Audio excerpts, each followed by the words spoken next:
আমি এখন এসেছি আমার নতুন বাড়িতে অনেক দিন পর। সবাই আসছিল ওরা, কিন্তু আমি আমার এক্সামের জন্য আসতে পারিনি।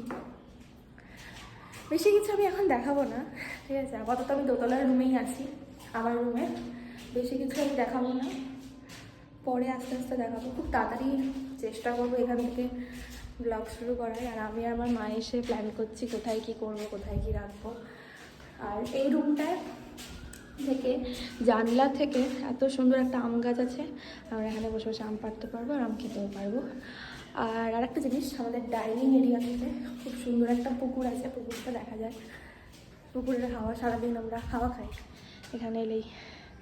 ওই যে পুকুর, এই যে এখানটা, মানে এই বড়ই পুকুর, গাছের জন্য দেখা যাচ্ছে না। আর সব থেকে বেস্ট পার্ট হচ্ছে আমাদের ব্যালকনি। আমাদের ব্যালকনির মতো কারোর ব্যালকনি নেই। খুব সুন্দর গ্রিনারির মধ্যে ব্যালকনি। আবার দুটো রাজা মহারাজাদের মতো থামও করা আছে, যাতে সেই রাজা মহারাজা ভাইবটা আসে।